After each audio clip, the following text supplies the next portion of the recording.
Olá, galera, bom dia, bem-vindos aí a mais um Clube do Livro aqui no Dados Críticos. Estamos aqui hoje para falar sobre o livro E Não Sobrou Nenhum, da Agatha Christie, um livro que lemos em dezembro de 2023, caso você esteja ouvindo isso depois. É o último livro que a gente vai ler aqui para encerrar o nosso ano de 2023, em ótimo estilo, e a gente vai discutir um pouco sobre isso, né? Antes da gente começar aqui, quem vai ser a host hoje é a Carol, e vou começar com as apresentações com ela mesma. Carol, bom dia. Bom dia, galera que tá ouvindo a gente. Quem tá aqui agora nessa manhã quente de dezembro. Bom dia, meninos. Eu tenho uma pergunta pra vocês. Vocês teriam um minuto pra ouvir a palavra da dama Agatha Christie? Não, obrigado. Próximo. Agora só tem um problema. Você vai ter que... Tamo aí pra isso, né? Tamo aí pra isso. O contrato, né? Tá no contrato, é. Não vai quebrar o contrato agora em dezembro, né? Pelo amor de Deus. Continuando as apresentações aqui, então. Felipe, bom dia, cara. Bom dia, boa tarde, boa noite aos companheiros de mesa, galera que tá escutando ao vivo na live, que tá no podcast. É meu segundo livro de Agatha Christie e já deu pra perceber algumas receitinhas aí que vai ser interessante a gente conversar.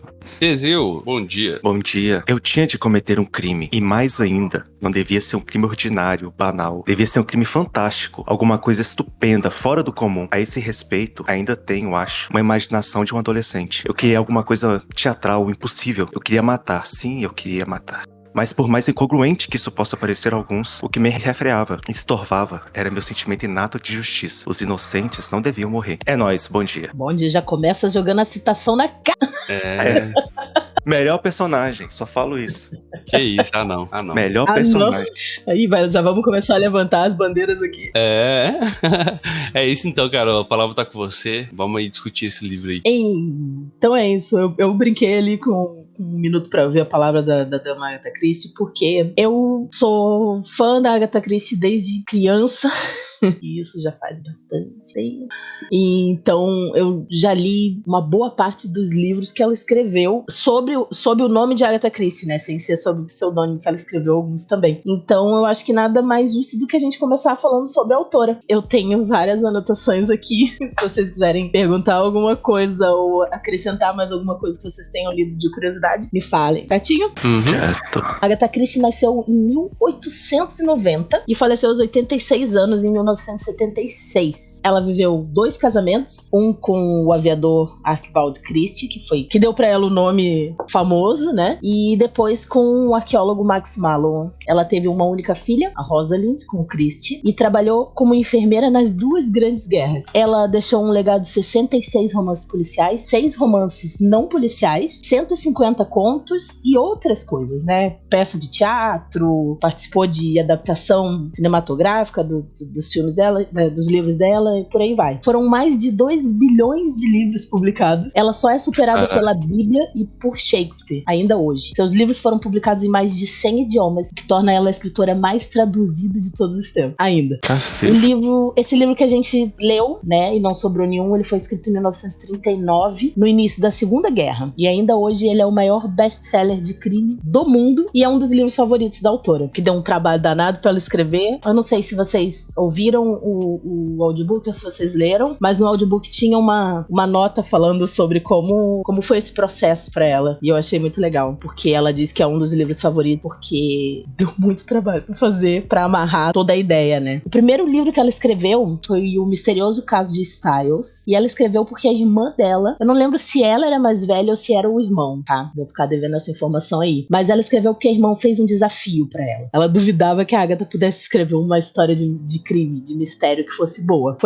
Esse que foi o pontapé, né? Na verdade, ela já gostava de escrever desde pequena. E eu acho que era muito do incentivo dos pais, que gostavam muito de histórias. Mas aí lançou esse desafio. Acho que já estava casada na época. E aí ela escreveu o livro como ela enviou para as editoras. E decidiu uma aceitar. Ela trabalhou com essa o primeiro livro com mais 4 livros. E ela não tinha um bom relacionamento com eles. Ela decidiu trocar de editora. E aí ela mudou para a editora que até hoje publica e distribui os livros dela, que é a HarperCollins, né? Hoje é HarperCollins. Antes ela tinha um nome um pouco diferente. Aí no primeiro livro que ela escreveu com eles, ela escreveu O Assassinato de Roger Ackroyd, que foi o livro que lançou a carreira dela de verdade. E é um dos meus livros favoritos da Agatha, eu inclusive já indiquei ele aqui no Clube do Livro, que o final é bastante surpreendente. Eu acho que essa é a a coisa dos romances dela que fizeram mais sucesso. É essa coisa de você não esperar o que vem no final. Principalmente pra época, no ritmo da época de escrita, enfim. Eu acho que fazia bastante sentido e era bem diferente. Em 1947, a BBC pediu pra ela escrever uma peça de rádio, em homenagem ao aniversário de 80 anos da Rainha Maria. Se eu não me engano, era a avó da Rainha Elizabeth. A Elizabeth II, né? Famosa Betinha. E a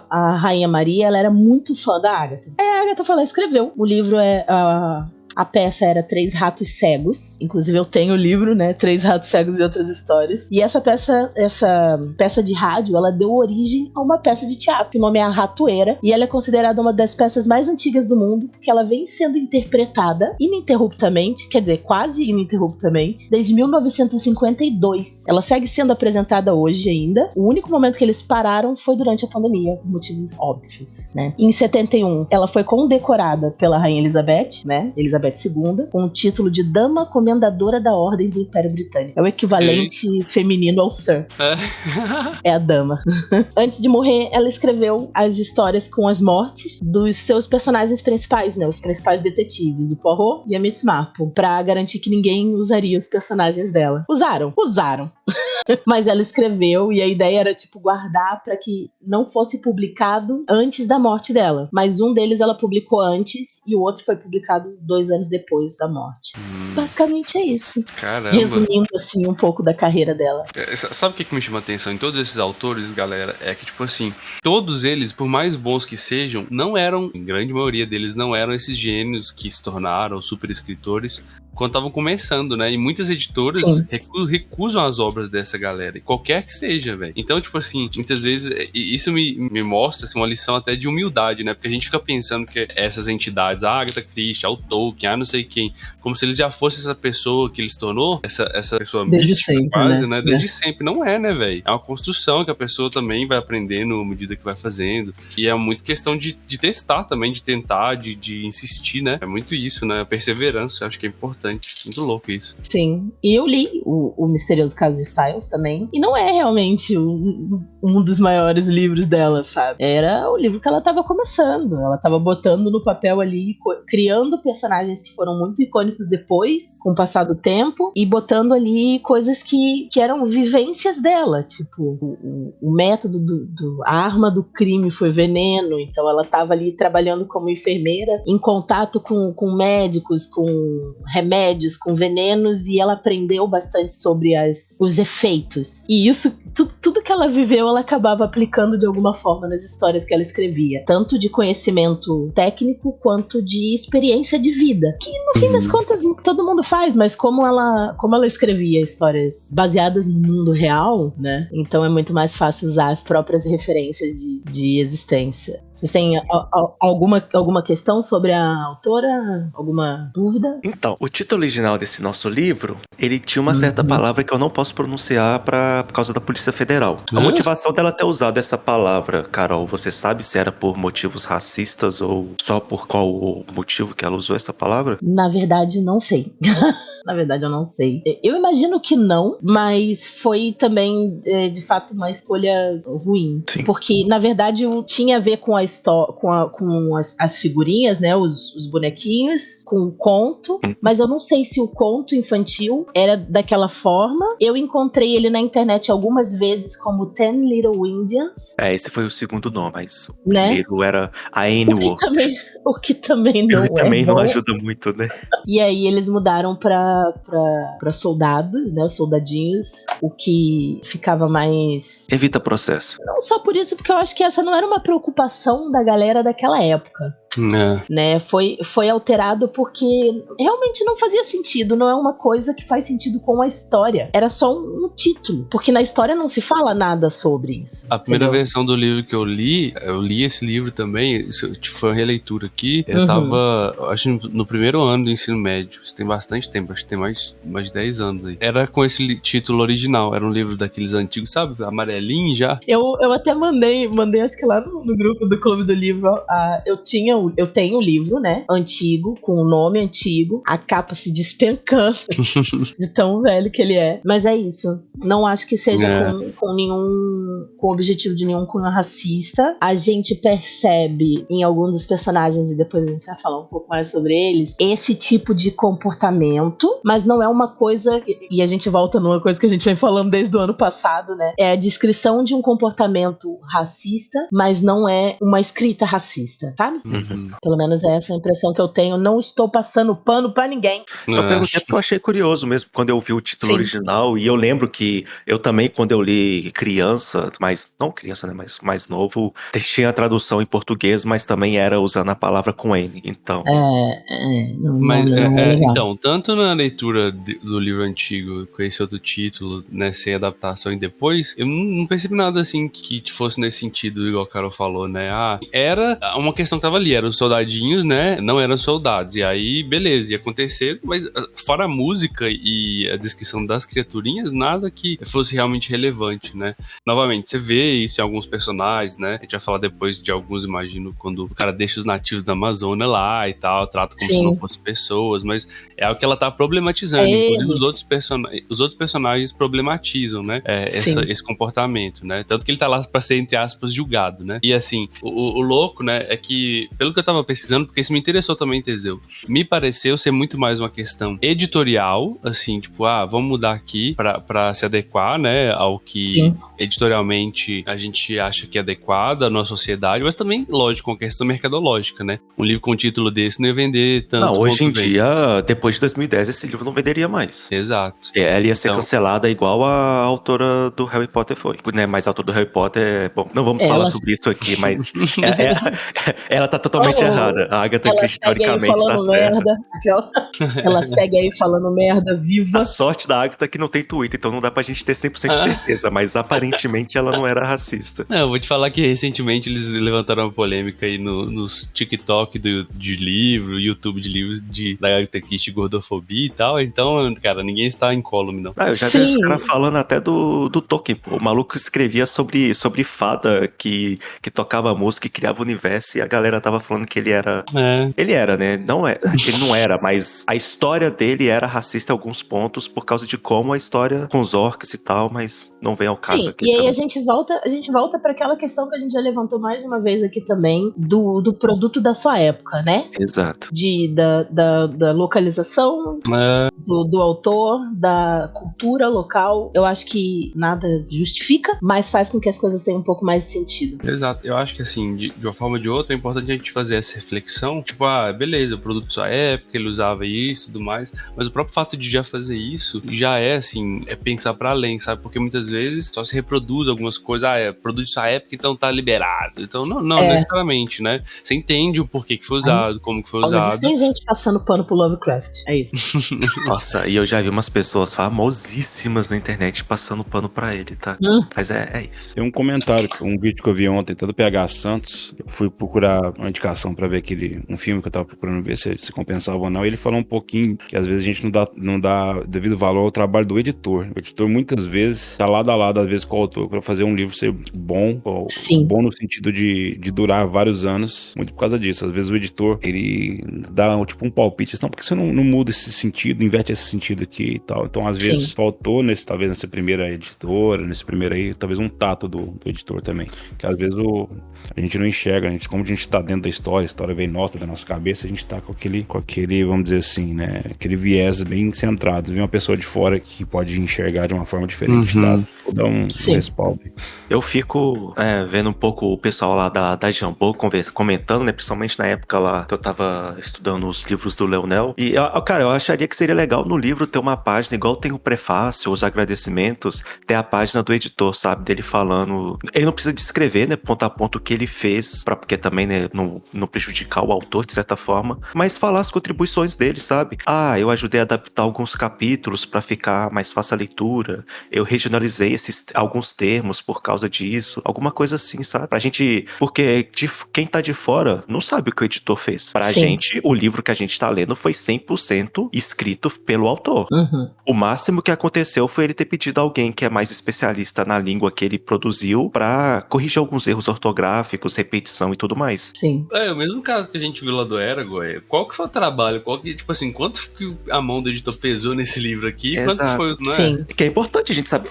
Porque igual no Leonel, né, é mais fácil porque ele falava em podcast. Ele falou que ele teve que reescrever tipo 4, 5 capítulos porque eles apontaram pra ele que tinha um personagem que não tinha motivação pra estar no local tal. E em livro a gente não pode fazer a coisa porque a gente quer, né? A gente tem que explicar pro leitor o que tá acontecendo. Aí ele reescreveu vários capítulos por causa disso. Isso foi um trabalho de edição e de editor alfa. Mas se o autor não fala ou não tá escrito no livro, a gente nunca vai adivinhar. Dito tudo isso sobre a autora, eu vou começar a falar um pouco mais da história do livro. Eu fiz um micro resumo que vai te deixar orgulhoso, Teseu, que ele é menor do que as minhas anotações sobre a autora. 10 pessoas numa ilha, todo mundo morre. Quem é o assassino?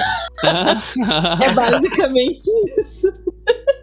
É basicamente isso. Então, resumindo, só primeiro, lembrando, quem tá escutando a gente aí e não leu o livro, vai ter spoiler. E esse é um daqueles livros ou uma daquelas histórias que se você sabe o final, às vezes nem vale a pena você ler. Então, dá uma paradinha, dá uma pausa aí, lê o livro e volta aqui. É um livro curtinho, 200 e poucas páginas, você lê com um copo de café e 2 horas no sofá, tu leu esse livro.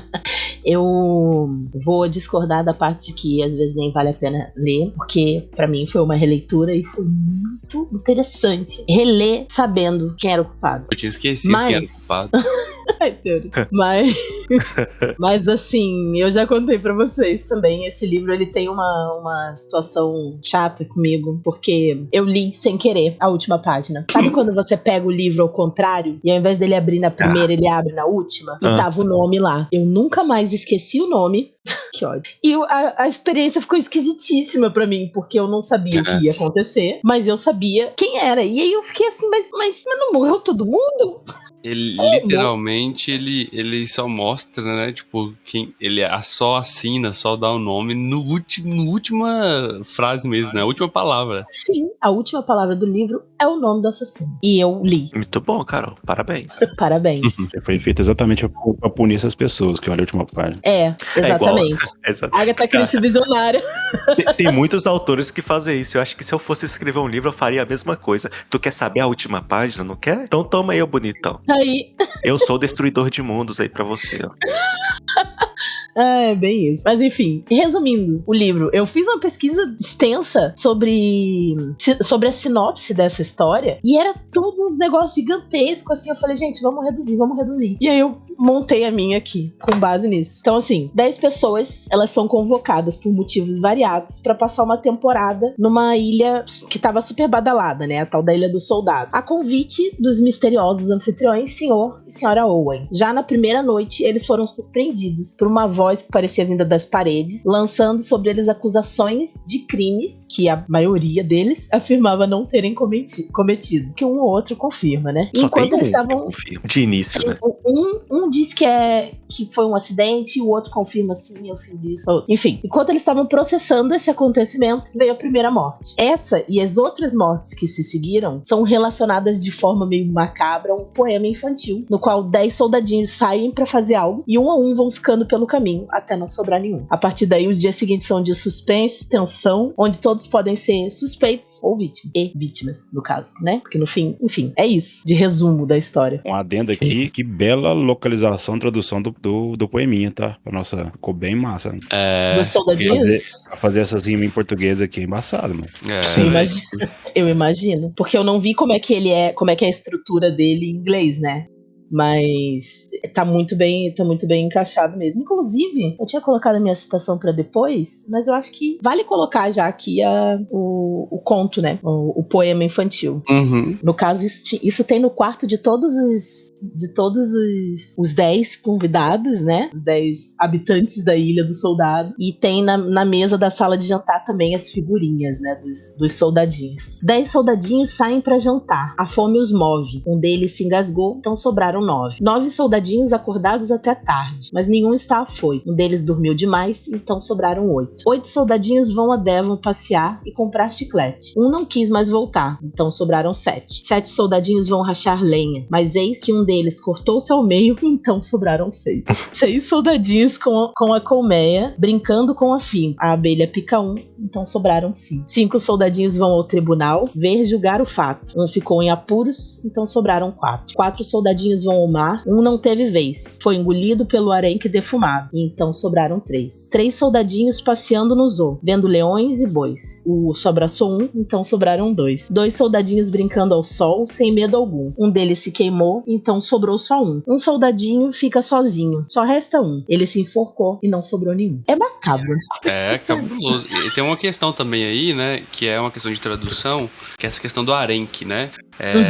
É algo que às vezes aparece, né? Toda vez que fala o que é o arenque, do peixe defumado, não sei o quê, tem uma coisa na língua inglesa de modo geral, que o red herring, né, que é o arenque vermelho ou o arenque defumado, como muitas vezes o pessoal traduz, ele geralmente é usado como um sinônimo de uma pista falsa, tá? Isso é muito importante, até pra história. Eu não sei o motivo específico disso, mas esse red herring aí é algo que sempre aparece em vários livros, né? Tipo, o arenque é uma pista falsa, por algum motivo, né? Talvez até por esse livro, pode ser. Não sei. Quem sabe, né? Ele foi escrito foi pelo menos publicado, né? Em 39, faz bastante tempo, faria sentido. Nas minhas anotações, eu botei na ordem o contexto histórico e ambientação. Como eu já tinha falado antes, né? O livro ele foi publicado em 1939, no início da Segunda Guerra, mas ele não se passa no meio de guerra nenhuma, né? Eu não sei se no livro tem alguma explicação de quando a história se passa. Na maioria dos livros dela não tem. Fala lá no início, o ano acho exato. que é 1939. Por aí. Agosto de 1939, se eu não me engano. No início então. do livro fala a data e acho que na série ela também mostra. Se eu não me engano é 39 mesmo. Tá, então me passou isso, porque eu procurei aqui. Porque eu sei que na hora que eles estão ouvindo as acusações, ele fala, a voz fala dos crimes que eles cometeram e no ano que isso aconteceu. Então são anos variados, assim, né? Sim. A história não tá se passando durante a guerra, mas a ideia dela era refletir de alguma forma o humor sombrio que existia na época, essa coisa meio claustrofóbica, sabe? De você estar preso dentro do seu próprio país sem saber se você vai ser bombardeado ou não. E, inclusive, é uma curiosidade sobre a autora, né? Que durante a Segunda Guerra, a casa de um vizinho dela foi bombardeada. Parte do porão da casa dela foi completamente destruída por causa disso. E eles tiveram que se mudar. Então tinha um pouco dessa tensão da guerra que ela acabou traduzindo para a história de alguma forma, né? Na forma que a história acontece. Mas ela não ambienta na guerra, basicamente, né? Um negócio que eu tô achando meio que padrão dessas histórias de thriller, né? Inclusive o livro que eu tô lendo aqui, que vai ser indicação final também, parece que os autores gostam de fazer um ambiente controlado, né? O outro livro dela que eu li, que é o do Assassino no Nilo, como é que chama, cara? Assassinato no Nilo? Morte no Nilo. Que é num navio, esse aqui é numa ilha, o que eu tô lendo aqui é numa abadia, né? Num mosteiro, então parece que é talvez por ela, ou talvez pelo nosso amigo lá do Sherlock Holmes ter criado isso, mas parece que é um ambiente controlado, né? Com menores espaços para divagar, assim, e com a lista específica de suspeitos. Parece ser um roteirozinho aí adotado por muitos autores desse estilo, né? É um padrão mesmo. A diferença, no geral, que eu já li bastante coisa nesse sentido e sempre tem esse padrão. Às vezes pode ter alguma proporção maior, mas dificilmente vai acontecer. E na Agatha, como você falou que tinha enxergado alguns padrões nela, isso é muito comum. É tipo uma cidade pequena, uma família, uma coisa que aconteceu dentro da casa, dentro de uma festa, no caso aqui, dentro de uma ilha. É sempre uma coisa local. Nunca é uma grande conspiração internacional. Quer dizer, nunca é uma palavra forte, ela tem algumas histórias que falam disso. Principalmente com os detetives Tommy e Tuppence. Porque eles são um casal e eles são mais jovens, então eles têm aquela coisa de estar mais ligados a histórias de espionagem. São poucas histórias deles, mas pontual isso. No geral é assim, normalmente as histórias estão mais relacionadas com cidades, pessoas importantes, importantes. E a Miss Marple, aquela coisa da comunidade, as senhorinhas, véia fofoqueira, sabe? Porque a Miss Marple nada mais é do que uma véia fofoqueira. O que faz dela uma pessoa maravilhosa. Não sei se vocês já leram alguma coisa da Miss Marple também. Ela é ótima. Porque ela é uma velhinha que presta atenção nas pessoas. E por isso ela desvenda os crimes. Como toda velha, né? Como uma boa velha. É basicamente isso. Fica a crítica aqui aos idosos aí que estão ouvindo a gente. Não é edatismo. A gente esse tá se encaminhando pra grupo isso. tem um contexto de gostar de idosos, né? Vide Rhyme aí, ó, pra quem lembra. Olha, Eu sou o maior combatente ao etarismo desse grupo aqui, velho. Claro que é. Você que interpretava a velha. Eu sofria exatamente isso, interpretando aquela personagem lá. Eu vou defender a Veline. Eu vou defender. O nome da pessoa, pô, Veline. Mas é o nome da aventura, caralho. Gramado gosta tanto que depois colocou na aventura solo, entendeu? Exato.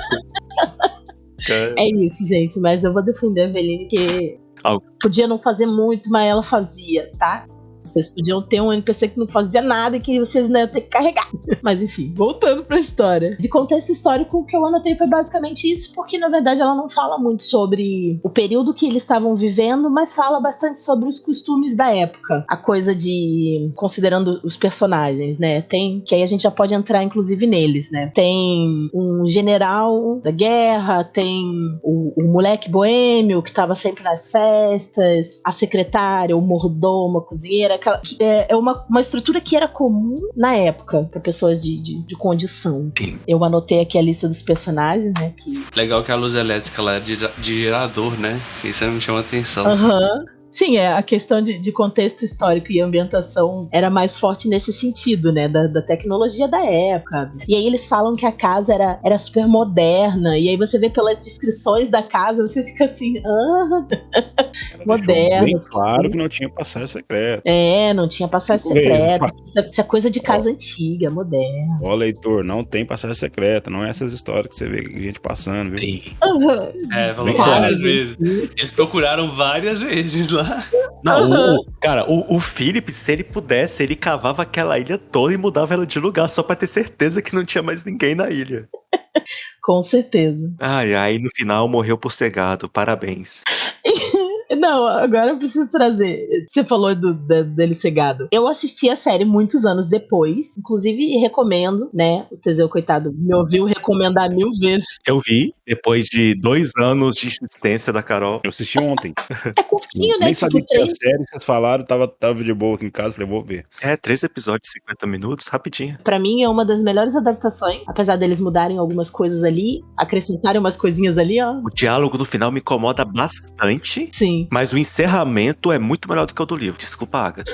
A forma que o assassino se livra das provas lá é muito melhor no final da série do que no livro. Que aí mostra, né? Uhum. Não só fala. Então... Mas é uma disputa injusta, né, tadinha? Tipo, ela escreveu e agora a gente teve várias críticas e o cara falou assim, agora eu posso fazer melhor. Agora eu vou fazer melhor. Sim, depois que ela pensou em tudo. Porque ela usa um elástico e fica meio fora de sentido. O elástico vai soltar quando o cara cair, porque o óculos vai deitar no rosto dele.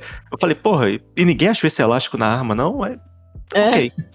Ok. Exatamente dos caras especialistas ver que o cara atirou atirou com a bala numa angulação diferente, pode suspeitar de suicídio. Sim. Mas, falando que você tava falando que ele era gado. No livro, eu não me lembrava que eles tinham essa relação próxima. E aí, relendo, eu falei, faz sentido eles terem aumentado a ligação dos dois ali, pra acrescentar um tchananã que não tinha no coisa. Eu não sei a motivação, talvez por quem a personagem era, mas a série, de certa forma, eles deram um protagonismo pra ela, e consequência, o Lombard, que tinha tido uma interaçãozinha com ela, meio que virou um parzinho romântico, né? Ficou interessante, não ficou ruim, não. Lombard é o assassino de 21 pessoas. É o mercenário o que tem a arma. Sim, o único lúcido lá que realmente fala, eu matei 21 pessoas, porque eu matei, tamo junto. Era eles ou era eu, basicamente. Vocês são hipócritas e é isso, tô junto. E se o assassino vem atrás, tô esperando ele aqui sentado. Ele é meio bosta, às vezes. Todo mundo, ele é bosta, né? Ele é o personagem que eu falei que tem umas questões racistas, assim. O jeito que ele fala do cara judeu que conseguiu o trabalho pra ele, dos caras que ele deixou pra trás pra morrer. E os caras morreram, acho que de fome, sabe? É um negócio horroroso, assim. Ele é meio bosta. Mas ele tem essa coisa da esperteza, da lucidez que é importante. E essa coisa que você falou, Teseu, do protagonismo da Vera e dele, eu enxergo isso no livro também. Porque os dois vão ficando pro final.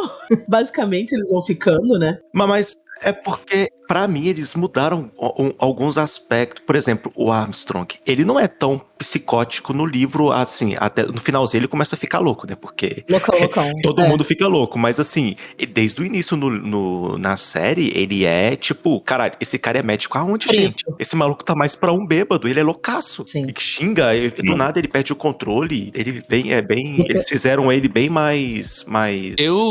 Grande parte do livro, eu achei que era ele que era o assassino. Eu fiquei com quase certeza. Eu falei assim, esse maldito que é o assassino. Faz sentido, né? Porque ele é o cara que vê quem morreu, quem não morreu. E, tipo assim, ele é teoricamente, ele é a pessoa com mais conhecimento ali, né? E ele deu remédio pra mulher. Exatamente, por isso que eu descartei 5 de cara, assim. Uhum. Talvez não por questão de lógica do negócio, mas lógica de como funciona. Porque, por exemplo, eu descartei os dois casal lá o mordomo e a esposa dele, porque, tipo assim, eles seriam os principais suspeitos. Os caras estavam aqui, foi o cara que tocou o disco lá, assim, tá muito fácil, mas não vai ser ele. O médico tem acesso a todas as drogas, as injeções, então, tipo assim, é um recurso que eu usaria como autor pra dar uma despistada pra galera. E foi exatamente o que ele fez. Vai ter uma arma que vai matar um suspense que é tão assim. Eu já fui descartando assim. Sobrou pra mim a véia, a mulher aí, a secretária.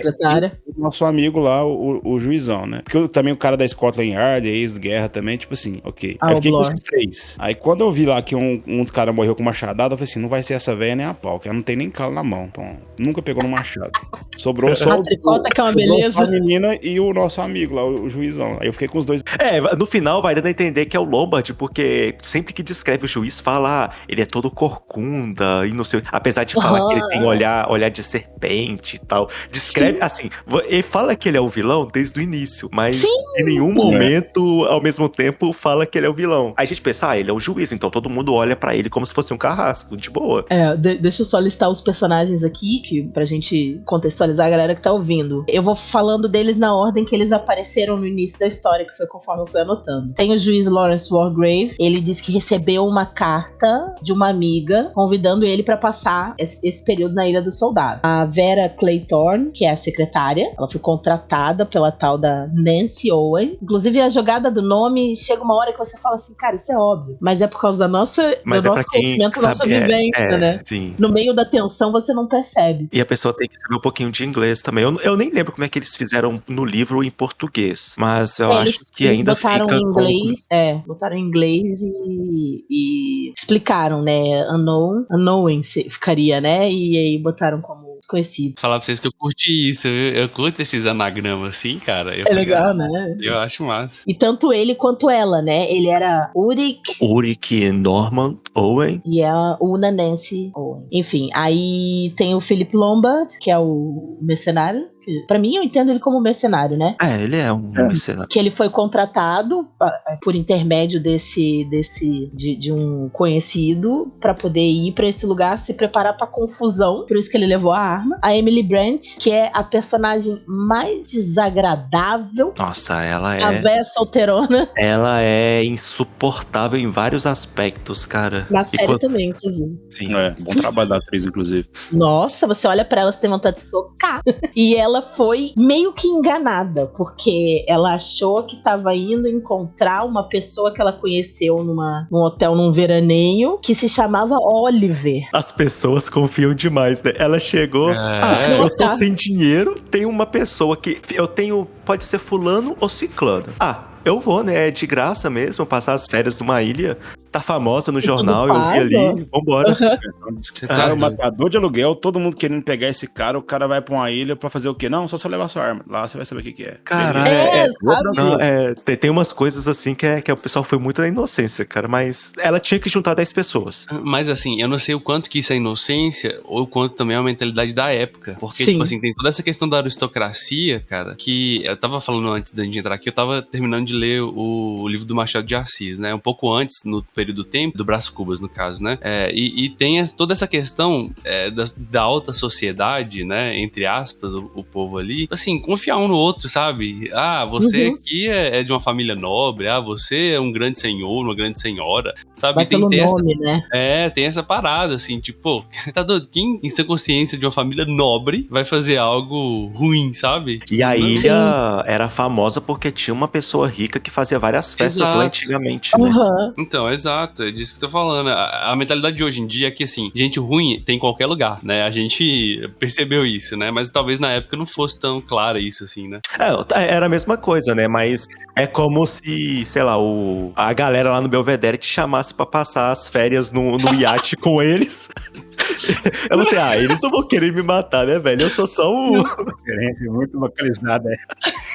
Referências locais. Para pra Escarpas do Lago, passar o final de semana que tá de boa. Continuando aqui, o personagem que aparece logo depois é o General Macato. Coitado, o bicho já tava meio pancado, né? Ele já chegou meio pancado lá. Foi convidado pelo Owen como se eles tivessem tido algum contato. Ele encontrou alguns amigos de guerra também, né? Praticamente todo mundo foi isso. Foi aliciado achando que ia encontrar amigos ou ia encontrar uma festa, né? Maravilhosa. Igual o Marston achava que ia ter Tony a Marston, festa. Ele foi lá, porra, velho, vou pegar geral, vou cheirar, vou beber. Ele foi com esse objetivo. E aí chega lá onde, velho? É Por isso muito que ele boa fala, eu vou beber. A descrição dele chegando, nossa, parece um deus nórdico, é uma divindade se aproximando. Eu acho que a ideia dela era fazer, tipo assim, é o Thor chegando com os bodes puxando a charrete e raios soltando. Porque a descrição lembra muito das histórias do Thor. Os bots, meu Deus, tá. Depois do Tony Marston, né? Na série bota o carinha do Crepúsculo lá. Isso aí. Não era o carinha do Crepúsculo. Não, eu faço mesmo, maquiado. Sim, né? Bota ali um... Pra mim foi o pior casting, foi o Marston. Tipo assim... Sim, é um moleque Não conseguiram retratar o que na minha cabeça deveria ser. O Lombard era mais interessante que ele. O Armstrong era mais interessante que ele. Até a véia chata era mais interessante que ele. Nossa. Ele ia durar pouco mesmo. Aí depois dele veio o Blor, que se apresentou como Davis. E ele aparentemente estava ali. É outro personagem meio irritante. Não, ele tava ali. É burro, né? Na verdade. Todo mundo se apresenta sobrenome e nome. Aí o cara chega, meu nome é Davis. Todo mundo desconfia do cara. Como assim seu nome é Davis? Cadê seu sobrenome, irmão? O que você tá escondendo? Aí ele, enfim, se apresenta como o cara Davis. É detetive da polícia. Deveria ser uma pessoa, assim, né? Que sabe se camuflar e manipular as pessoas e tudo mais. Ele, no caso, era um péssimo profissional. A gente descobre depois, que ele não é exatamente um primor da polícia, né? E ele tinha sido basicamente contratado pra investigar essas pessoas. Tanto que ele já chega com uma lista de nome, de onde que veio, referências, né? E aí, por último, os Rogers, que é o mordomo e a cozinheira. A Ethel e o Thomas. Isso. E aí eles também foram contratados pra trabalhar na casa. Chegaram 2 dias antes, deixaram tudo esquematizado. Foi isso. Teve algum personagem que vocês gostaram mais ou que vocês odiaram muito? E por que é a Emily Brand? Qual foi o personagem que vocês mais gostaram e o que vocês mais odiaram e por que é a Emily Brand? Olha, eu acho interessante o Philip, porque ele tá de boa. Quando, né, rola o jantar lá e tem a gravação com a acusação, todo mundo fica em choque, fingindo, não, eu sou inocente, eu sou uma pessoa pura. Eu sempre ajudei as pessoas, eu doei meu dinheiro pra ajudar a caridade. Ele, não, eu realmente matei e tamo junto, mano. Beijos. Eu precisava de dinheiro, eles estavam no meu caminho, faria de novo e nada me incomoda. Eu achei interessante, não sei se é a Vera, é aquela que mata a criança. É a Vera. É a Vera. A Clayton. Tipo assim, eu gostei muito até níveis de profundidade, né? Porque em certo sentido ela faz isso por outra pessoa, a outra pessoa, por quem ela fez isso, larga ela. Que ele percebe, né? Isso, e o mais louco é que, tipo assim, ela tá o tempo inteiro lidando com isso, tentando se isentar da culpa, sabe? Eu não fiz isso por mim, eu fiz isso por outro. Mas ela fez pra ela. Sim, ela fez pra ela, mas ela tenta o tempo inteiro durante o livro. Ela tenta jogar a culpa, Exato. né? Ah, eu Exato. deixei ele rico, eu ajudei ele. Aquela criança era uma criança que ia fazer isso uma hora ou outra. Sabe? Então isso eu acho que Sim. vai dando um nível de profundidade, tipo, pô, legal, né? E até porque, no final, como o jeito que ela morre, né? Aí faz sentido. Eu acho que essa profundidade foi dada exatamente pra que o jeito que ela morre no final fizesse sentido. Nossa, a descrição do Wargrave, da cena dela se finalizando, cara, que coisa maravilhosa, velho. Ele descrevendo. Exato. É muito bom. Eu gostei do Gizão. Pra mim, ele é o melhor Pesado. personagem. O Wargrave, ele é, de longe, o melhor. Eu também Não tem gostei como. mais dele. Tudo que ele faz, ele fingindo ser só um Quem juiz, que é o Ar? Quem que é esse? é o juiz, É o juiz. Ah, o assassino. Tá. Porque, né? spoiler! Meu Deus, meu Oh my Deus. God. Eu já avisei no início. Quem ficou aí escutando tá aí de avisado. orelha, é nóis. Exato. Meu Deus, o spoiler. Cara, eu Sim. confiei que ele era assassino quando ele tenta assumir a posição de organizar o suspeito e quando ele coloca como suspeito como primeiro. Sim. Porque ele já tira a atenção da polícia e fala, filha da puta, esperto, né? Não, e é muito engraçado, porque eu reli, né? Como eu tava falando antes, eu reli esse livro. Eu já tinha lido ele há 1.200 anos atrás, quando eu era uma criança, basicamente. Na época, lógico, você não tá reparando nos detalhes, e eu ainda não tinha lido tantos livros de mistério nesse sentido, pra ficar reparando nos detalhes, na reação dos personagens, que é uma coisa que eu faço hoje. Então, tudo nas reações dele, na escolha da forma que os crimes são apresentados, como se eles estivessem sendo apresentados num tribunal, aponta pra ele. A forma como ele olha pras pessoas de forma maliciosa aponta pra ele. A forma como ele organiza o que tá acontecendo, ele tipo, toma a frente, organiza. Isso se justifica como, ele é um cara que já trabalha com isso, tá acostumado Exatamente. a botar Ele ordem é o no melhor local. personagem pra ser o vilão, porque Exato. faz sentido ele tomar a iniciativa, ele julgar as pessoas, porque é o que ele faz desde sempre. Sim. Igual você falou, né? Pensando pra época, ele praticamente era a pessoa mais respeitada fora a realeza na Inglaterra. Ele era um fucking juiz. Ele era a lei fora a rainha. Sim. Eu lembrei muito de Dexter, tá ligado? Da série lá, que é uma série uma série ok, que o final é uma bosta, mas que é um assassino serial, que ele tem esse É um tipo assassino de assassinos. Então o pai dele treina ele pra polícia pra ele matar só pessoas que cometeram crimes. Então também É uma boa forma de usar um dom que a pessoa tem, vamos dizer assim, né? Eu gosto de matar pessoas. Né? Já que você gosta, pelo menos mate as corretas. Na verdade, né, as erradas, mas vocês entenderam. É tudo errado aí nessa mas equação, assim, né? mas tudo bem. É a escolha menos pior. Tá tudo errado na equação, mas a gente vai cair no menos pior. O Geraldo corre aqui. É aquela frase do Batman: se você matou um assassino, o número de assassinos do mundo continua o mesmo. Só que aí tem a segunda linha que eu coloquei. Mas se você começa a matar mais de um, você começa a diminuir os assassinos do mundo. Então, let's go. Não let's go nada. Let's go nada, Teseu. Teseu tá fazendo parte daqueles grupos lá de Ipanema lá. Vocês viram isso?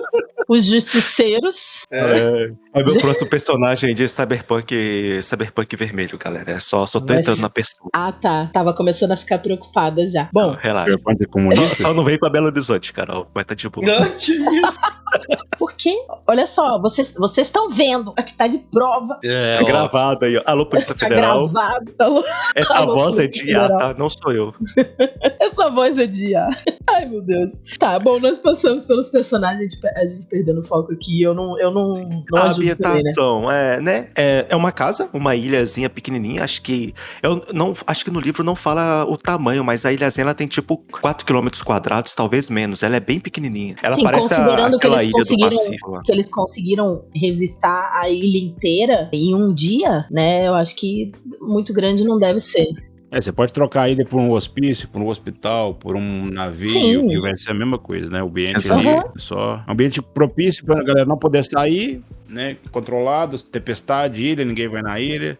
Poderia ser um navio que não tá podendo chegar no negócio, um hospício onde a cidade também tá trancada, sei lá. Então, porque é um espaço pequeno o suficiente pra ficar fácil de descrever e de manter os personagens próximos e por ser pequeno, é o que deixa o leitor apreensivo, porque... como assim a galera não tá achando provas, não tá escutando um tiro, não escutou facada, se tá todo mundo ali por 3x3 metros? Sim. É a sacada. E aí isso ajuda a aumentar a tensão e fala um pouco daquilo que a Agatha tentou refletir no livro, né? Do sentimento que as pessoas tinham, de claustrofobia, de tensão, essa coisa de estar preso num lugar faz muito mais sentido pra isso. Aí falando do que acontece com os personagens, né? A gente já sabe, spoiler, quem é o assassino. Ele decide ir seguindo a história dos soldadinhos, né? E aí ele classificou ainda do ridículo dizer isso, mas do menor pro maior crime. E por menor, ele considerou o do Marston porque ele não enxergava a consequência do que ele tinha feito. Ele encarava como um acidente. Ele ter atropelado 2 crianças. Ele fala que ele quer deixar as pessoas que sentem mais remorso do assassinato, que vão mais sofrer psicologicamente pro final. Na verdade, não. Os que são os que cometeram crimes mais absurdos. Bom, que ficam no livro final. descreve desse jeito. Os que têm mais remorso vão morrer primeiro, porque... Não, porque o Marston não Os que tinha tem menos, remorso na nenhum. verdade. Os que tem menos, na verdade. Que ele quer que o pessoal sofra mais psicologicamente. Fora o Philip, né? Que não faz sentido nenhum o Philip no final. Mas a descrição dele é essa no livro. Que quem não tem remorso vai morrer primeiro porque ele quer ver as pessoas definhando no final. Aí falando aqui das mortes, né? Não sei se das mortes dos personagens, mas dos crimes que eles foram acusados, né? Isso vai estar ali, são coisas que vão estar relacionadas com a história deles. Mas o que é bom a gente falar que, tipo, alguns crimes foram intencionais. Realmente a pessoa só matou ou algo nesse sentido. E alguns foram, de certa forma, acidente. Sim. Tipo do Marston. Ele era inconsequente, ele dirigia bêbado e tudo mais, mas teoricamente foi um acidente. Ele atropelou pessoas na rua, mas de certa forma foi um acidente. Se ele está dirigindo bêbado, ele assume a responsabilidade. Mas, tipo assim, não foi igual, por exemplo, o Lombard que matou as pessoas com intenção de matar. Ele pegou a arma e atirou. Ou o Blor que pegou o menino lá, que acho que, se eu não me engano, ele era homossexual, né? E deitou o cara na porrada até ele morrer. Não, ele botou o cara na cadeia por um crime que ele não tinha cometido e na cadeia o cara morreu. Porque ele fez um acordo com os bandidos, sei lá, pra poder Quem ser... eram as pessoas que o Philip matou? Era na série que não, parece ser alguém da África, um negócio, né? Se eu não me engano, assim, na África. Na Amazônia, não? As pessoas... Não. Quem acho que tinha ido pra Amazônia era outra pessoa. Ou seja, pra não só a autora, não tô criticando a autora, mas pra um mundo ali, uma criança inglesa vale 10, 11 estrangeiros, mais ou menos. Eram 20 pessoas, se eu não me engano. Porque foram que ele duas deixou crianças, pra trás então, pra morrer, entendeu? porque ele atropelou foi 2 crianças, não foi o outro? O Marston, sim. Só dá a proporção de... Ele fica essas coisinhas meio, né? Sim, e isso na cabeça do personagem também é assim, né? Do próprio Lombard. Sim. Do tipo, aquelas pessoas não importam. A minha vida é mais importante do que a dela, sabe? Eu acho que Mas eu acho que, assim, né, não dá pra gente colocar peso em crime. Crime é crime. Mas Crime é o crime. Armstrong, por exemplo, ele foi fazer uma cirurgia numa mulher, estando no início da vida dele como cirurgião e tava bêbado. Então, assim, ele literalmente assassinou a mulher, a pessoa lá na... Então, foi complicado. Uma coisa que eu achei legal, eu não sei se vocês acompanham ou já viram a série dos Jogos Mortais, uma série de filmes. Ela, de certa forma, tem inspiração nesse livro, porque...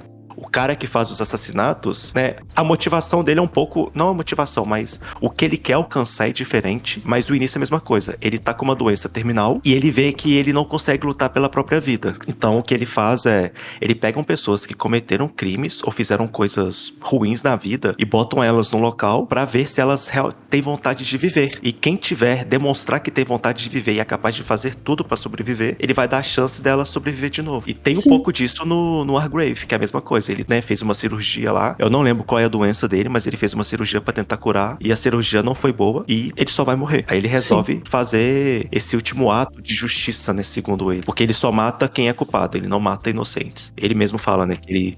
Culpados que a justiça não pôde pegar, né? Ele não mata pessoas inocentes, ele acha isso horrível. E é legal, né, porque o cara é um psicopata, mas ele não mata por matar. Um psicopata com princípios.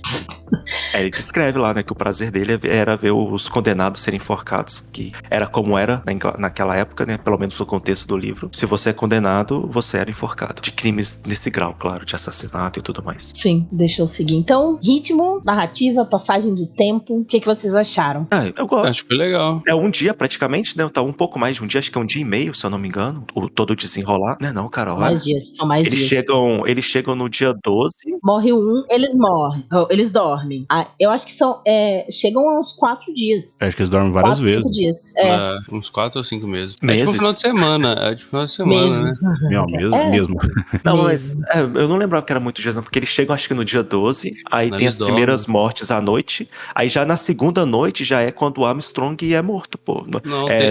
São 2 noites e 3 dias. Não, tem o café da manhã que o carinha é morto lá, e eles ficam comendo um café da manhã que o cara fez, aí depois eles fazem um improvisado. Porque eles começam com na mesma noite, na noite do dia que eles chegam, a morte do Marston, a senhora Roger fica loucona, e aí levam ela pra dormir, ela não acorda no dia seguinte, eles continuam funcionando ali normal durante o dia, perto da hora do almoço, se eu não me engano, eles encontram o general, eu acho. O general, aí passa mais um dia, eles fazem aquela coisa toda, antes Não, primeiro o Rogers morre, e no mesmo dia que ele morre a Emily Brand também, aí eles fazem aquela coisa de revistar os quartos, no dia seguinte o Armstrong desaparece, e aí vai, tipo, ladeira abaixo, né? Primeiro morre, né? Na teoria, o juiz, aí depois o Armstrong desaparece, e aí fica o Blore, a Vera e o Lombard. Se considerar que o Armstrong, né, o médico, e o Hargrave, que é o juiz, não são os assassinos, a sacada deles é maravilhosa. Sim. Vamos fingir que você foi assassinado. Eu, como sou médico, sou o cara que vai avaliar seu corpo, então ninguém vai me contestar, e você fica livre pra procurar o assassino enquanto ninguém sabe que você tá vivo. Tipo, a ideia é maravilhosa. Pena que era o assassino. Pena que... Agora, quem deu a ideia? Foi o juiz ou foi o médico? Isso não ficou claro. Foi o juiz.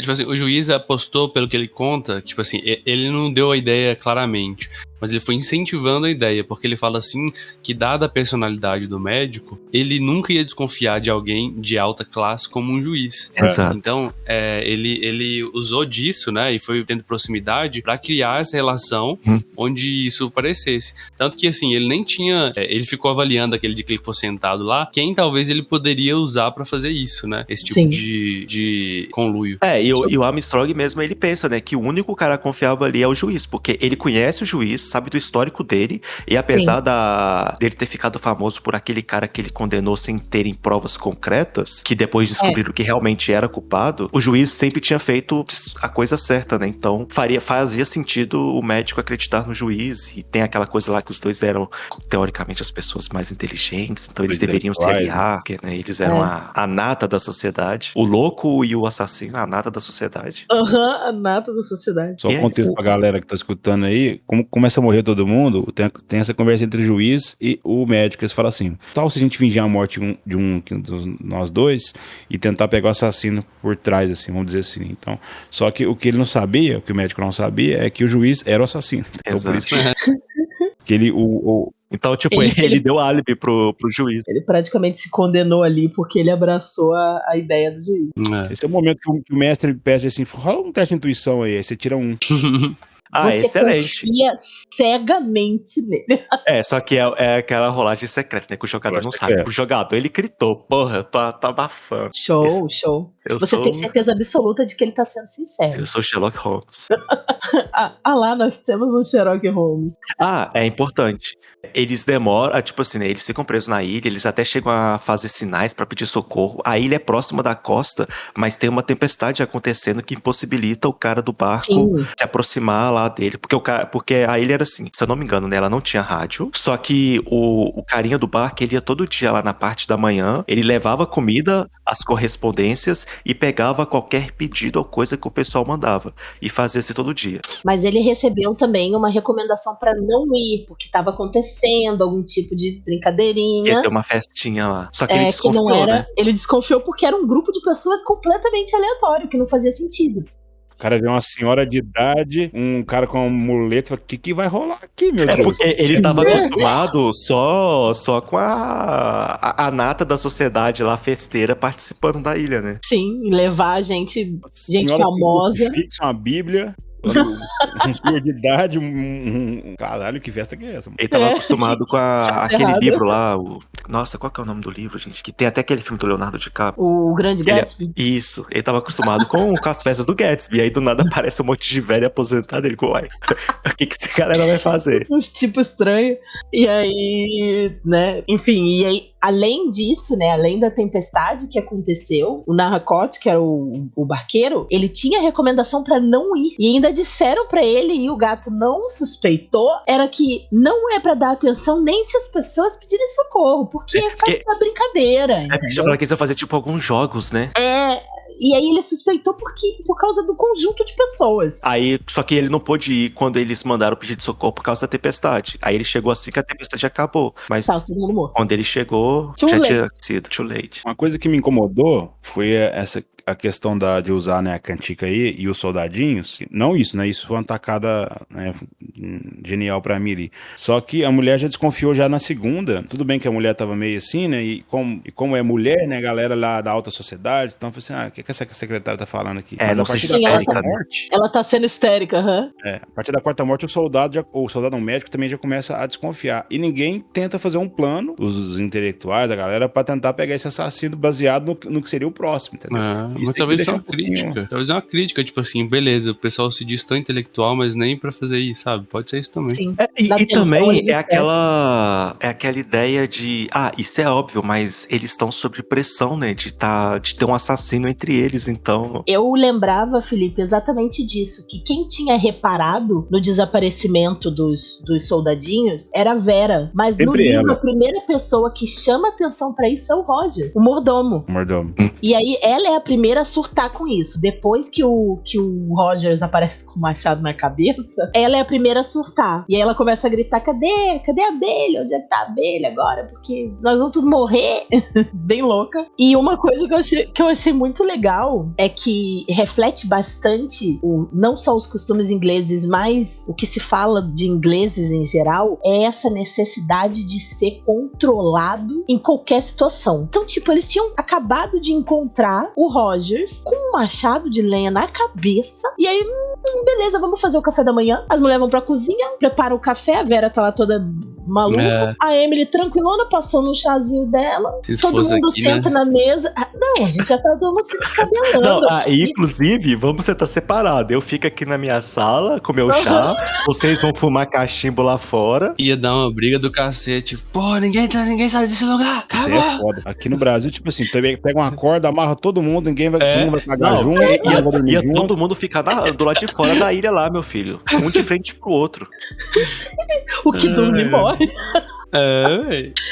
E tá aí, gente. Fica aí o desafio pra vocês criarem uma aventura refletindo essa história pra nossa realidade. Tem aquele sistema paranoia, né? Ele se encaixa bem aí nesse contexto. Aí, ó, se alguém quiser, se alguém conseguir adaptar essa história pra um RPG, por favor, me chama, que eu queria tentar fazer isso, mas eu jogo com Wargrave. Tu quer ser assassino, né? Não, eu quero ser o cara que vai ficar vivo até o final, pô. Mas quem fica vivo até o final? Bom, ele fica. Ele é o último a morrer, ué. Errado não tá. Podia ser o Lombard, podia, mas o cara é gadão, então deixa pra lá. O nome do livro é E Não Sobrou Nenhum. E não sobrou nenhum. Nem você vai sobrar. Mas se ele tivesse ido embora de barco e tivesse trago um corpo pra fingir que era ele, tava de boa. Ele que foi bobo. Foi bobo, inocente. Onde ele ia esconder esse corpo se todo mundo tinha revirado essa ilha, homem? Mas revirou sim, né? Tanto é que não acharam a arma quando ele escondeu. Só pra eu pontuar ali o que eu achei da passagem de tempo, o ritmo, que ele começa bem lento pros padrões de livros que a gente tá acostumado a ler, principalmente até aqui no Clube do Livro mesmo, né? Ele começa bem lento e aí ele vai apresentando os personagens devagarzinho, de forma muito uniforme, né? E depois aquilo vai aumentando na velocidade, é o famoso daqui pra frente só pra trás, até não sobrar ninguém. Precisa, né? Precisa de ambientar os personagens pra você começar a desconfiar, saber quem é quem, né? Sim. Então, o plot a gente já falou bastante sobre ele, né? O fato de que o juiz juiz é o culpado, né? Mas tem uma coisa, eu até notei aqui sobre as pistas que estavam lá o tempo todo, foi uma coisa que eu já falei. Eu, apesar de ser, tipo, a maior fã de Agatha Christie que vocês vão conhecer, se vocês conhecerem outra mais fã do que eu, me apresenta, porque eu quero ser amiga dessa pessoa. Mas hoje eu confesso que eu não gostei muito da forma que é explicado tudo o que aconteceu, sabe? Numa carta? Essa é uma crítica minha também. Porque aí ficou uma coisa meio assim, eu sou o super assassino fodão que ninguém vai descobrir o que eu fiz, então eu preciso enviar uma carta. E fica um questionamento muito sério. Ele colocou essa carta numa garrafa e jogou no mar. Essa garrafa não podia ter quebrado? Se tem onda ali, se ela ficasse batendo nas pedras, que força de braço é esse? Mas acho que a ideia era essa. Se, igual ele falou, né? Tem 1% de chance de alguém achar a garrafa. Se você achar e o crime não tivesse sido resolvido, esse foi o crime. Eu acho que assim, ela deixa em aberto, Carol, se foi achado ou não. Ele fez a famosa assinatura de um serial killer. Ele deixou a assinatura dele, que no caso era a carta, né? Era literalmente uma assinatura. A gente, como leitor, tá tendo acesso àquilo, mas teoricamente a gente não sabe se foi achado ou não, porque não ela foi achada. Ela foi achada. O meu problema é o método, nem o método, é o como faz. O serial killer, ele deixa o mistério, né? E quem tem que desvendar, não. Ali o cara, tipo assim, aqui, leitor, é o momento que você que não descobriu, você que é idiota e preguiçoso, não quer ler de novo o livro, tá aqui a explicação, tá? Toma. Isso eu também achei que acaba sendo uma solução. Nossa, é muito forte dizer isso, mas acaba sendo uma solução meio preguiçosa. Preguiçosa. Porque, tudo bem, ela não queria estender mais isso pra mostrar os policiais desvendando, sabe? Mas, sei lá, eu acho que acaba sendo. Não chega a ser anticlimático, porque é legal saber tudo o que aconteceu e da forma que aconteceu, mas realmente a forma que eles adaptaram isso pra série depois é melhor, porque aí vai mostrando, né? Aí eu já não concordo. Aí porque a série tem aspectos visuais, né? Então é mais simples. Porque o que dá a entender na série é porque ele literalmente aparece na hora que a Vera vai se enforcar e começa a falar com ela. Tipo, ele conta ele praticamente conta o famoso vilão conta o plano final dele antes do herói morrer, sabe? Sim. Então, assim, mas isso não é essa questão, né, dele contar pra ela, mas a forma que a série mostra as coisas acontecendo depois. Se ele não tivesse contando pra ela, mas tipo, isso fosse mostrado de outra forma, pra mim faria mais sentido. Não sei. Eu não... Tem que ver essa série. Em vez de ter a carta, você preferiria que, sei lá, depois que a Vera se enforcasse, mostrasse ele saindo de trás do guarda-roupa e indo dar o tiro na cabeça dele? Pra mim, tipo acho isso? Que seria bem melhor. Não, seria... Porque aí a gente ia ficar assim, do tipo, quê? É porque eu acho que é porque ela quis... ela é... Como é que eu posso dizer? Aquela pessoa orgulhosa da própria história. Então ela quis contar como que ela pensou que ele causou cada morte. Tipo assim, aqui eu usei fígado pra fingir que eu tava machucado. Aqui eu levei ele pro... Caralho, esqueci o termo em português. Levei ele pro penhasco e empurrei ele.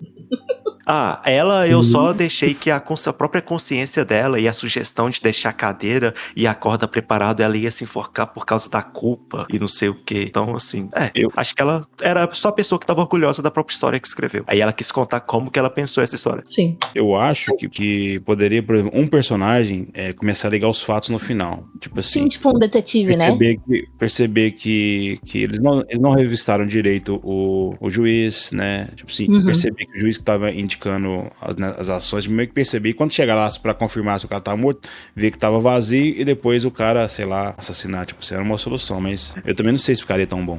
Talvez o Lombard, só no pensamento dele, né? Já que ele se demonstrou ser o mais sagaz, apesar de ter até detetive no meio deles. Tipo, pensando, parece o juiz, mas ele tá morto, não faz sentido. Como que... Tipo, sabe, ele pensando assim, e se ele tivesse fingido que morreu? E nesse momento, quando ele tem a sacada, e se ele fingiu que morreu? Aí, na hora que ele olha pra trás, que a Vera puxou a arma pra atirar nele, ele olha lá pra cima e tá o juiz em cima do penhasco assistindo. Aí no que ele fala, calma, Aí ela vai e atira nele e é isso. Encontrando soluções. Mas, né, o livro foi escrito há 200 anos. A gente tá aqui... Não 200, né?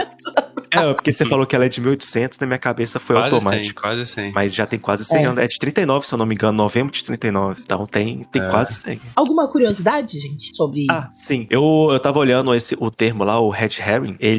Provavelmente ele foi cunhado em 1807 por um jornalista inglês chamado William Corbet. E ele usou o red herring pra distrair um cachorro de uma lebre nesse artigo que ele escreveu. E aí ficou nisso. É tipo uma distração, uma pista falsa. Então provavelmente foi daí a origem do termo. Boa, valeu. Interessante. Boa. Eu tenho... bom saber porque isso aparece em várias, até no várias RPG histórias. mesmo, tá? Sim. Até no RPG aparece isso, um Red Herring. Tem vários easter eggs, galera, tipo, em jogos, filmes e tal, que quando aparece uma pista falsa, aparece um peixe, tipo, na parede, sabe? A coloração vermelha, né, a Isso, fotografia da imagem muda. Tem vários easter eggs assim que, tipo, é uma questão de linguagem, a gente não usar isso em português, né? Às vezes pode até perder. E aí é interessante saber. Então é isso, galera. Fiquem atentos nos livros, nos RPGs, nos jogos. Fiquem de olho na truta cabeçuda. Tá bom. É porque ela é vermelha também, pô. Tá bom. Só quem jogou sabe quem é a truta cabeçuda. É um termo estranho de falar em português, mas é isso. Salve pro Wilson, inclusive. Quase morreu afogado. Tava nu e quase morreu afogado. Na neve. Enfim, eu tenho uma curiosidade. Na verdade, são duas curiosidades sobre a autora. Tô roubando aqui, tô roubando. Além das coisas que eu já falei, eu tenho duas curiosidades sobre ela. Uma é que ela criou uma personagem, não tá nesse livro, mas ela aparece em vários outros livros, que se chama Ariadne Oliver. E ela é basicamente a Agatha Christie dentro dos livros dela. Ela encontrou uma forma de botar ela mesma nas histórias. Ela é uma autora de livro de mistérios, que odeia fazer aparições públicas, como a própria Agatha odiava, enlouquecida por maçãs, como a própria Agatha também, e ela era uma grande amiga do Poirot, que é o principal detetive dela. Então é muito legal. Ela gostava tanto das histórias dela, que ela arranjou uma forma de fazer parte. Eu tenho uma curiosidade também, eu pensei uma aqui agora. Todos os livros da Agatha Christie, pessoal, foram escritos primariamente, assim, em inglês. Bom. E todos os livros da Agatha Christie, eu posso afirmar, aposto aqui com vocês, foram escritos no século XX. Boa. Nossa, verdade. Não, mas vocês estão rindo, mas, pô, é interessante. Tá bom. Ai, que viagem, desculpa. Só pra fechar aqui, eu tenho uma última curiosidade, é que ela se envolveu numa história de mistério. Quê? Quando ela que ela casou com o Christie traiu ela descobriu, ela passou por um momento ali meio bosta, ela teve um tipo de surto, ela deixou a filha com as pessoas que estavam cuidando, né, da criança lá na casa, ela pegou o carro dela e saiu ela louca. Encontraram o carro dela um tempo depois, a vários quilômetros de distância, o carro estava vazio, ela desapareceu completamente, virou uma questão nacional, assim, botaram pessoas pra procurar, uma confusão danada, encontraram ela, tipo, vários dias depois, num hotel, no interior, tipo, muito longe, e ela não lembrava muito bem das coisas, era como se ela tivesse tido uma amnésia temporária, ela não reconheceu o marido quando encontrou ele, e ela foi reconhecida pela banda que trabalhava no hotel. Alguém da banda falou, mas será que não é a Agatha Christie? Tava desaparecida? Nossa. E aí encontraram ela. E isso foi uma coisa tão forte, essa coisa relacionada com a separação, a traição, enfim, que ela nunca falou em detalhes sobre o assunto. Então ninguém sabe exatamente o que aconteceu. Se ela saiu porque ela, né, tava tendo algum tipo de surto por causa dessa... Ela pode ter tido um surto psicótico mesmo, que só Sim, esqueceu o que ela fez. Depois ela passou muito tempo fazendo acompanhamento psicológico, mas teve isso e, tipo, ninguém sabe exatamente o que aconteceu. Agatha Christie Belchior brasileira. Me falta essa referência aí só não vou pegar, Felipe. Nem sei como que eu sei do Belchior, mano, mas eu sei. Que isso, Belchior? O cara deu perdida, apareceu em outro país. Pô, o cara é brabo. Então aí a Agatha Christie já fazendo... Belchior maior que Agatha. Porque ela não saiu do país, né? Ela ficou ainda em algum lugar na Inglaterra. Mas basicamente é isso, gente. Vocês Tem alguma consideração final, indicações? Não, a minha indicação é muito boa. É o livro 7 da série do The Witcher, que é o que eu tô lendo. Tava terminando de ler no pouco tempo que eu tive nesse final de ano. A não ser que vocês queiram indicações de vários artigos científicos chatíssimos pra ler. Obrigada. Mas esse livro da Agatha, eu recomendo. Eu gosto dele. Ele não é, nossa, o Orconcourt, o maior livro de mistério policial da Terra, mas ele é um livro legal. Foi um livro que me introduziu à autora. Se eu não me engano, até ao gênero, porque eu acho que eu li Agatha Christie antes de ler Conan Doyle e o Sidney Sheldon, entre outros. Sim. Segundo o Guinness, ele realmente é o maior. Ele é um livro redondinho. Porque a Agatha, ela tem um problema que em alguns livros ela usa um Deus Ex Machina no finalzinho pra explicar as coisas. Tem algumas coisas que ela não mostra pra gente no final. O cara só, esse é o assassino por causa desse item que tava ali no armário, mas que eu não descrevi no livro todo que tinha. Mas fora isso, é uma boa autora, de um gênero fantástico. Eu gosto muito de gênero policial, investigação e tudo mais. Esse gênero é excelente. Então, deem uma chance. Se, não quiserem ler esse livro por causa que já sabem o final, tem vários outros livros, como Morte no Nilo, Crimes ABC, que são ótimos livros também. Pra começarem a ler. E é isso. Valeu, Feliz Natal, bom ano novo, 2024 a gente se vê. Felipe. Bom, gostei do livro, eu achei melhor que A Morte no Nilo, pra mim. Não sei se ele foi escrito antes ou depois, aí não sei como é que tá essa questão de evolução da autora. Foi antes, eu acho. Foi antes do que Morte no Nilo? Então eu achei melhor do que Morte no Nilo. Eu gosto do tema de mistério e tal, talvez por ter assistido muita coisa, mas engraçado que eu não tenho curtido muito os livros desse sentido, né? Talvez não seja a minha temática favorita. Talvez é o estilo de livro que eu vou ler, sei lá, um livro por ano, disso aí, não mais que isso, não é uma parada. Aquele livro que a Carol vai indicar, né? Tem muita fórmulazinha, né, que acaba, por exemplo, eu gostava na época de House, né, gostava muito de House, a primeira e segunda temporada, depois ficou sendo a mesma coisa, então eu tô vendo que esses livros parecem ser, sinceramente, a mesma coisa, uma diferenciação ou outra, então é bom pra dar uma variada e talvez eu leia uma vez por ano, no final do ano, esse tipo de coisa, assim, uma leitura mais rápida. Mas não deixa de ser um livro ruim, principalmente se você gosta do gênero, de forma nenhuma. É questão de gosto. E a minha indicação vai ser um livro no mesmo estilo, mas não necessariamente, né, eu acho que até o Theo indicou ele já, que é O Nome da Rosa, que eu tô lendo, que ele tem essa investigação, só que não é só isso, ele tem aspectos. Se você gosta de thriller, ele tem essa parte de investigação de assassinato, mas ele tem muito também de filosofia, de religião, na parte de Idade Média, se você gosta. Então, e tem outros aspectos que vai além de um thriller, de um romance policial, investigativo, etc. Então, é um livro. Ele tem algumas passagens em latim, então eu recomendo, se você for ler, leia a versão atual da Amazon, que tem as referências em latim, a tradução em outras referências históricas pra te ajudar aí. Não, aleluia. A versão que eu li não tinha não, viu? Eu que me fudi pra poder latim. Caralho, mano. Eu vou traduzir essa merda aqui. Não aprendeu latim, é isso aí, ó. A vida que segue. Então eu vou fazer aqui as minhas considerações finais, minha recomendação, e eu te passo a palavra pra você finalizar, certo? Beleza. Primeiramente, eu queria agradecer a vocês por mais esse ano de Clube do Livro. A gente tá fechando hoje o nosso, pelo menos é o segundo ano que eu tô participando, é o terceiro ano do Clube do Livro, se eu não me engano. É muito importante pra mim, eu adoro. Me trouxe de volta o hábito da leitura, que era uma coisa que eu tava perdendo. Vocês são pessoas incríveis, adoro vocês. Adorei poder fechar o ano com um livro que eu adoro também. Poder falar um pouco da minha paixão por Agatha Christie foi muito legal. Recomendo muito esse livro, porque ele pautou esse gênero por muito tempo, né? Ele é um destaque ainda hoje, né? Como eu falei. Não vou fazer só uma recomendação, porque sim.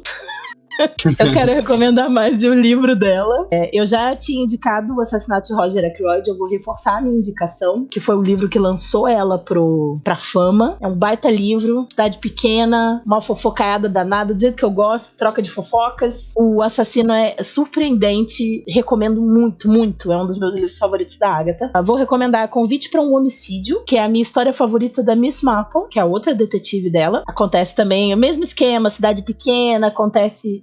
uma pessoa publica no jornal um convite para assistir um assassinato. As pessoas acham aquilo um absurdo, elas se reúnem e realmente acontece, porque é todo mundo curioso, quer ver, né? Realmente acontece, e aí é o trabalho deles tentarem descobrir quem foi que fez e por que fez. Vou indicar A Extravagância do Morto, que é a minha história favorita com a Ariadne Oliver, que é a personagem que a Agatha criou para ser ela mesma, que ela cria uma história de uma aventura de mistério para uma festa. Então, tipo, as pessoas estão nessa festa, elas se inscrevem inscrevem pra participar e elas têm que ir atrás das pistas. E foi a Ariadne Oliver que criou o mistério pra festa. Só que acontece um crime, enfim, Agatha Christie. E por último, a autobiografia dela, porque é muito legal ver ela contando sobre as experiências de vida dela, sobre a família. Você enxerga com muita clareza quais são as referências que ela coloca nos livros, das vivências dela, a vivência com o Max Mallowan, né, que é o segundo marido dela, em coisa de arqueologia, de tipo morte no Nilo, morte na Mesopotâmia, a viagem que ela fez no Expresso do Oriente, que deu origem ao assassinato no Expresso do Oriente, é muito legal. Inclusive, indicação rápida minha, Expresso no Oriente.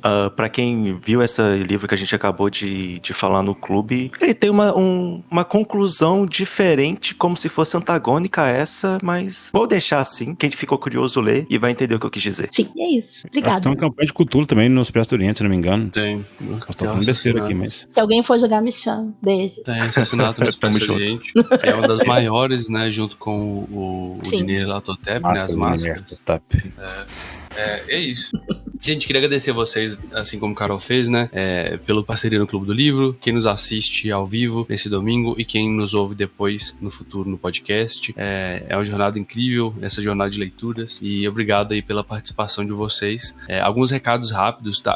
Antes disso, né, eu vou fazer a minha indicação. Esse final de ano, assim como o Teseu, eu fiquei mais focado em livro de artigo científico e tal. O que eu li de diferente foi essa Memórias Póstumas do Brás Cubas, que é um livro assim que me incomodou bastante durante a leitura, mas como eu tava falando antes aqui, depois que terminou o livro e o livro foi assentando, eu fui vendo a genialidade dele, sabe? Então, um livro que durante ele me causou incômodo, mas eu acho que o propósito dele era esse, causar um incômodo, pra que depois você falasse, pô, era isso que ele ia passar, sabe? Então, é uma experiência diferente de um livro, né? Que, tipo, ele não termina quando ele acaba, é um negócio doido, assim. Muito bom. Machado de Assis, né? É o cara que gosta de fazer isso com a gente. Então, tipo assim, na hora que eu terminei o livro, eu fiz uma avaliação bem ruim, eu terminei não gostando, sabe? Terminei falando, que isso, não gostei não. Aí fiquei pensando sobre aquilo, cara. Não acontece com qualquer livro que eu leio. Às vezes eu termino o livro e já era, né? Mas eu fiquei pensando sobre aquilo, pensando, até que, pô, verdade, olha que foda. É isso, foi um negócio que deu um clique. É muito louco, assim. Então fica a recomendação. É uma leitura difícil por causa da linguagem e tal, mas pega uma versão aí que tem nota de rodapé que ajuda bastante. Eu li a do Antofágica, se eu não me engano, que é bem bacana. Beleza, gente. Dito isso, alguns recados sobre o Clube do Livro. A gente vai continuar no ano que vem, né? Só com algumas modificações. Em janeiro, a gente vai ler, no final de janeiro, os 2 últimos livros da saga do The Witch, tá? Então a gente vai ler o livro 6 e o livro 7 e conversar sobre eles no mesmo encontro, tá?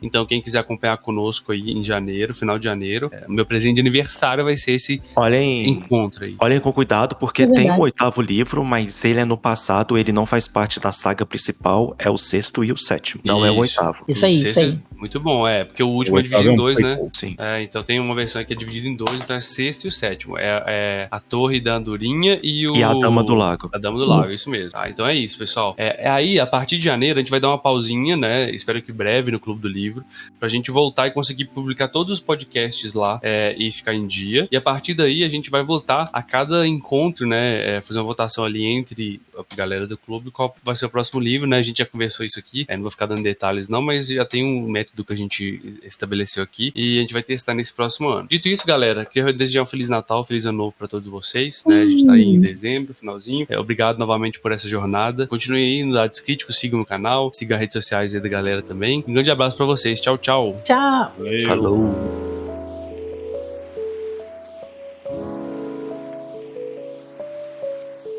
Este podcast foi editado pelo Dados Críticos.